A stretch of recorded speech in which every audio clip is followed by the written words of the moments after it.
But Donny, you got a question through email?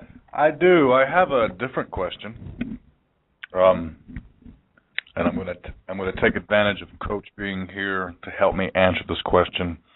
It kind of has something to do with female weightlifters, and I don't have very much experience coaching ladies on the platform, but my coach is an amazing lifter, but sometimes I don't think he understands the non-physical aspects of being a weightlifter. I am his only female lifter. He tells me all the time that he doesn't care what I am feeling, be it weightlifting related, work related, or hormonally related.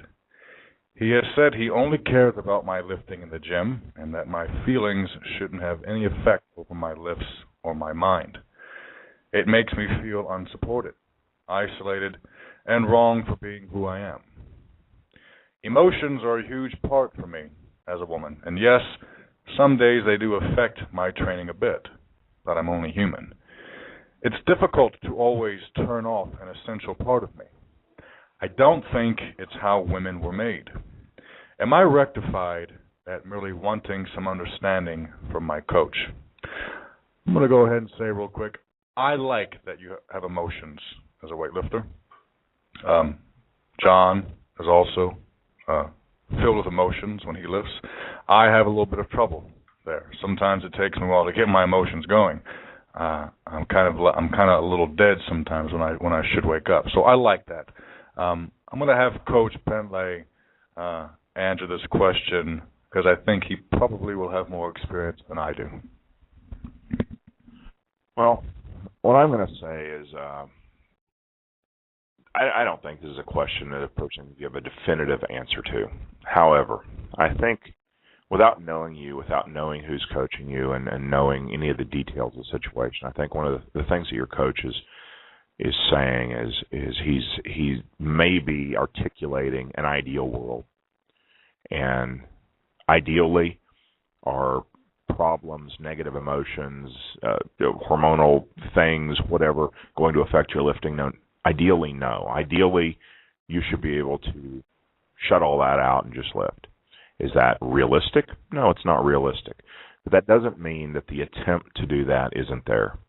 The attempt to walk in the gym and say, I've had a bad day, I'm feeling kind of down, whatever, I'm emotional. The attempt to shut that off and attack your training with as much ferocity as you possibly can, the attempt to do that should always be there. Doesn't mean you're going to always be 100% successful. Absolutely doesn't mean that. But I think if you take what your coach is saying as an ideal thing that you should be trying to do, then it will be a little bit more helpful to you. That you should make the attempt when you walk in and start lifting to shut off the negative aspects of whatever else is going on in your life and attack your training with as just 100% of yourself. If you make that attempt, don't worry about falling short, because everybody, male or female, is going to fall short of that quite often. But do the best you can at it, and again, that goes beyond just female. That applies to any lifter. Any lifter needs to make the attempt to shut off anything negative when they walk in the gym, and attack training with, like I said, as much ferocity as you possibly can. I'll say one other thing, and this is something that I have observed with several different women that I've coached, and that is, I don't know whether this is. I have trouble saying, well, this applies more to women than men or whatever, because I don't want to stereotype too much. But sometimes your emotions follow your actions.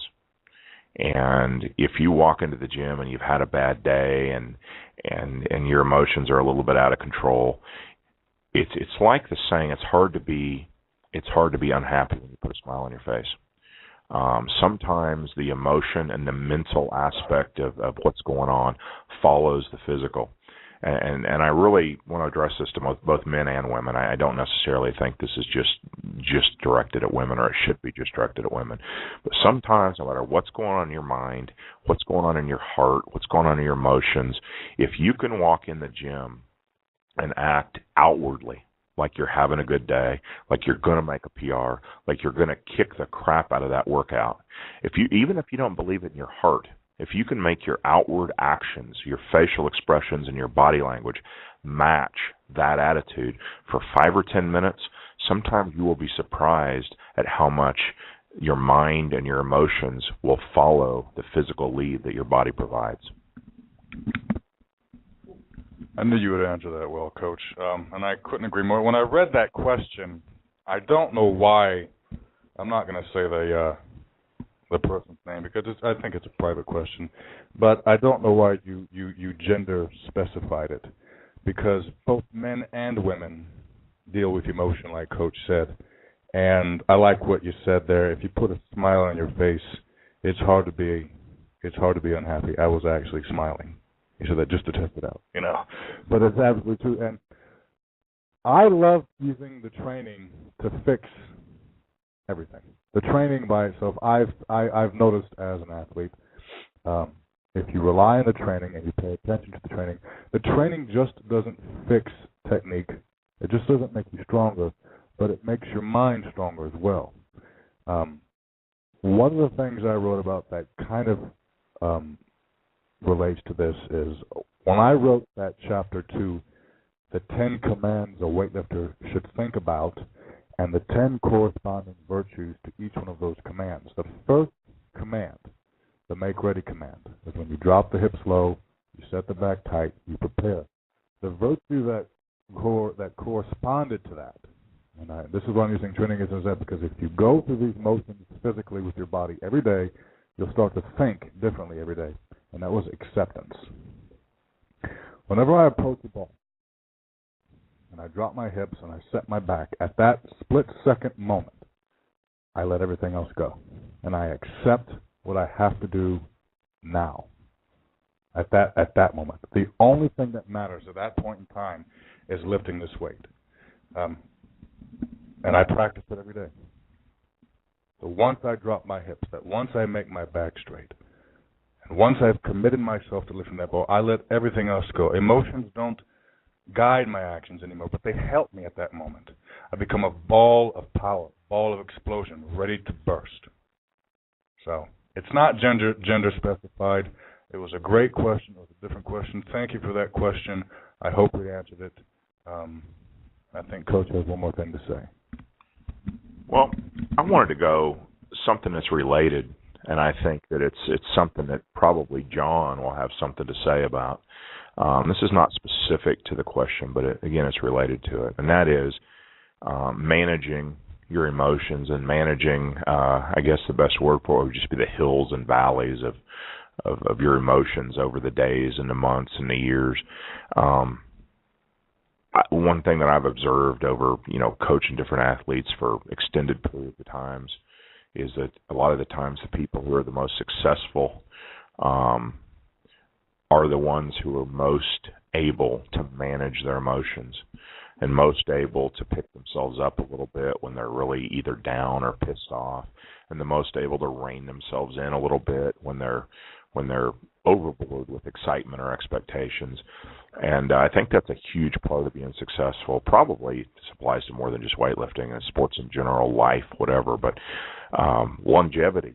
And obviously longevity is key to realizing your potential. You don't get to be the best lifter you can get to in 2 years or 1 year or even 5 years.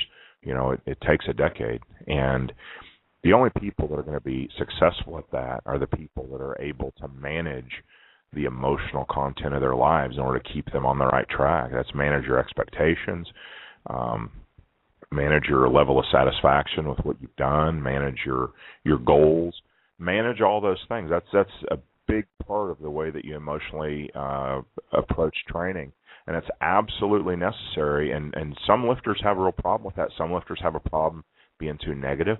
Some lifters have a problem sometimes being too positive and letting the being psyched up and the expectations and the whatever really run away to a point where they're almost act in a negative way.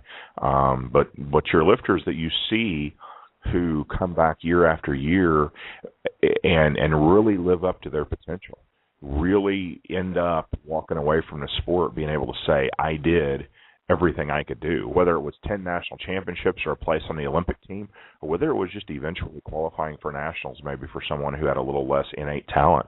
The lifters that walk away that can say after their career's over that they got out of their body and got out of themselves everything that they could and did their best are the lifters that do a good job managing that emotional part of lifting. Yeah, I like that longevity you said there, Coach. I definitely believe great weightlifters have that unique ability to see long-term goals and to make them come real, as opposed to people who want immediate satisfaction. If you're the type of person who needs immediate satisfaction, I don't think you're going to be a very good weightlifter. You know, you might go into a few competitions and do well, but if you really want to become a great weightlifter, if you really want to maximize what your true potential is, you have to have a long-term vision of yourself and, like Coach said, have that positive outlook to go into the gym every day, to get in competition every day, and to keep working towards it. It's like a businessman who signs a 99-year contract. When he signs that contract today, the immediate rewards and benefits from that contract aren't going to be given to him tomorrow. They won't even be given to him in his lifetime, though. But you have to be able to be like that. You have to be able to see what you can be 10, 12, 15 years from now and keep a smile on your face and keep trucking, you know. So, what do you think, John? You're quiet, man. What's wrong? Oh, I'm listening, and it's listening to your guys' answers, and I love them. I feel like I'm listening to the show right now. John, I kind of directed that towards you at the end there because I think that while a lot of people, the person that asked the question that led to this, approach it from the aspect of, you know, letting the negative kind of predominate, not controlling their fear, their negative thoughts, getting down maybe when they're not lifting well. I think you are maybe unique in that. So you have problems with that sometimes, but I think that as we've talked about a little bit before, sometimes you've let the positive run away with you a little bit. And I think that's something you could maybe address here. Well, I mean, right off the bat, I mean, that's why my blog is called The Dark Orchestra, because the sport is dark.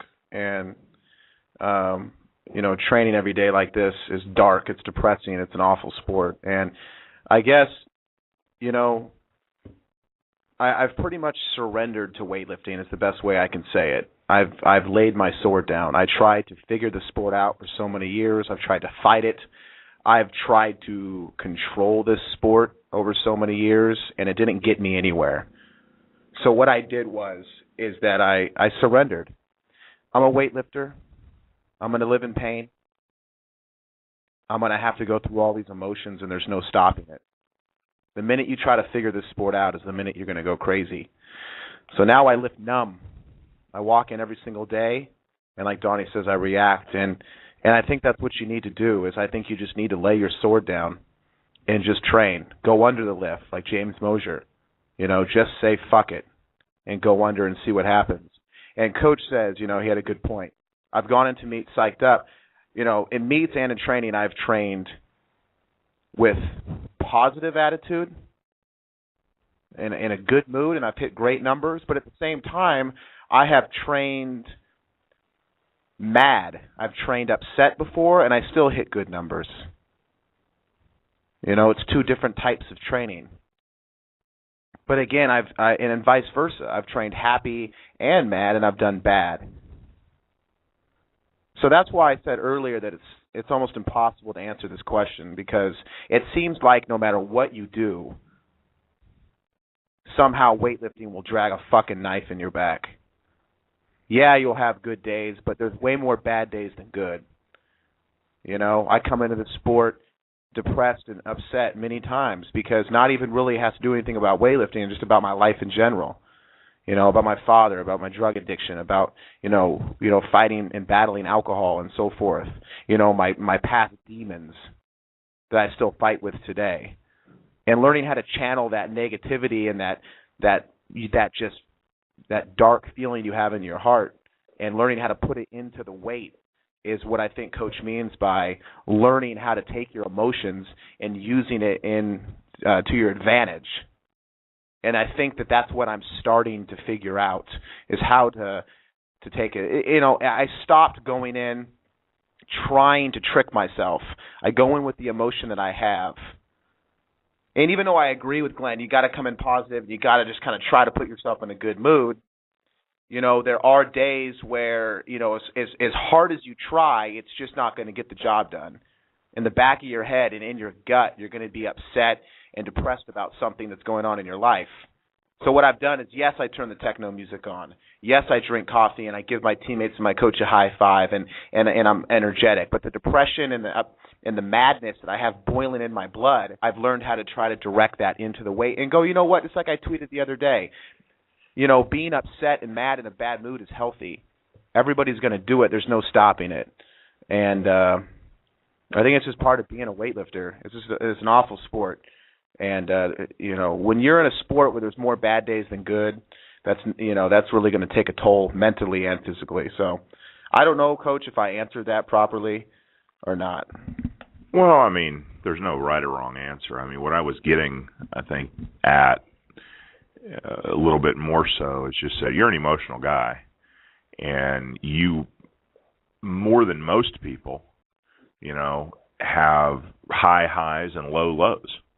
You know, and you have learned to manage those, both the highs and the lows, more over the past 3, 4, 5 years. Yeah. And you have as high of highs emotionally as anybody I've ever known, and you have as low of lows, you know, when you're just not feeling it and everything's to you mentally is like dark and black. And you've certainly got better, as I've known you, at managing both extremes. Yeah, and that's why there's days where I'll beat Donny in the snatch and I'll kick everyone's ass in training, or I'll Clark every lift and get beat by 50 kilos in the total. There's no middle ground for me, and this goes in with my life as well. I'm either hot or I'm cold, and I've lived my whole life like this. I don't know if it's the way I was raised by my father or if it's genetics or whatever it is. That's just how I've lived my life. Now, being a hot and cold type personality has worked in many ways. I mean, it's got me to where I am, being so extreme. It's got me sitting next to Glenn and Donny on a fucking radio show. How awesome is that? You know, it created the Attitude Nation. You know, so there's much success that goes out to that extreme personality, but at the same time, it's a double-edged sword. There's a backlash to it as well, and that's with drugs and drinking and partying and making wrong decisions and not going, you know, staying. You know, if I go out partying, it's not for a night. You know, it's one of these 3-day things. I just don't know when to quit. I don't know when to quit in training. I don't know when to quit off the platform. So it's a double-edged sword. So, yeah, I'm not going to sit here, you know, like Glenn said, there's no right answer and try to even give an answer, because I'm still trying to figure out right now. I think we all are. You know, I don't think there's no one that's perfect out there, but just say screw it. Try that. Go under the bar and see what happens. I've had the bar land on my head. I've had it land on my back. It doesn't hurt. Just say screw it and go underneath it. Stop trying to figure the sport out, you know, fully. And just stop trying to keep the darkness out from your room. Or stop trying to keep the light out. It's a dark world. You're in it. Have fun with it. I don't know. I mean, I don't know how to answer that. I don't know what I'm saying. I learned along the way that lions don't care how you feel. Whether you're having a good day, a bad day, or any day. Lions, if they're hungry, they're going to come get you. The only way that I've figured out how to overcome that, I'm comparing the lion to the weight. I'm comparing the lion to a bad day. I'm comparing the lion to everything. The only way you're ever going to beat that lion is by relying on the training again. And after 10,000 repetitions of setting up, pulling, attacking the bar the same way, 10,000 times, I learned that even though the lion may want to come get you, even though the lion may be hungry, even though the lion may be trying to pull you down, you don't see him anymore. You overcome them by accepting what you're doing, by moving into those pulls fearlessly, by being patient, by being aggressive on top, by always trying to perfect what you're doing each day and to reach as much of an ideal weightlifter as you can possibly be for you. So this is a pretty good topic. You know where we're going. Yeah, I mean, I should not even be here right now for how much Vicodin I used to inhale down my throat. I was high on Vicodin for many years, even in this sport. I'm not going to sit here and lie to you. The reason why is because scared of failure, right? Very scared of failure, letting people down. I got one shot. This is my one shot in life to be a weightlifter. That pressure alone, put me in a very dark place as far as popping pills to release the pain. I have no education. I'm a college dropout. I have nothing to fall back on. This is my one shot. I'm getting coached by Glenn Penlay and my teammate Donny. This is my dream come true. So that fear alone drove me stir crazy. But thankfully, with help with my coach, dragging me out by my throat, throwing me in the gym and locking the door, and the support of my teammates, wife, and family, I was able to stop the Vicodin and train with fear, but learn how to direct it in a positive way. And one of the best things I ever did was create a blog. And I'm not plugging my blog, but sitting down with a cup of coffee in the morning and writing my feelings out on the keyboard is one of the biggest reasons why I'm sitting here talking to you today. Yes, Glenn has had a big influence on me. I mean, he's like a second father to me. And of course, Donnie's like my brother. The Dark Orchestra has saved me more than even weightlifting. Just keep going to the gym. Keep training. If you want to hear some stories, I can tell you some stories, man. I've woken up in ditches that Glenn's had to pull me out of, but I always went back to the gym the next day. Why are weightlifters like that? I always went back to the gym the next day. I've never claimed to be a great athlete. I don't think I really have a lot of talent for the sport, to be honest with you. I'm very good at one thing, though, and I think you know this about me. I'm as stubborn as they come. I just keep going, man. You know what I mean? You see it in training when we're battling out. I've heard you over here. He just keeps coming back. And that's what I love. That's what I love about weightlifting is that it gives me an opportunity to keep going. You mind if I take a U-turn and change? Yeah, the subject here? let's. Woo! Wow, it got dark there for a while. You John shut the lights off in here, and for some reason, everything went flaccid. You know what I mean? Man, well, Coach was getting he was.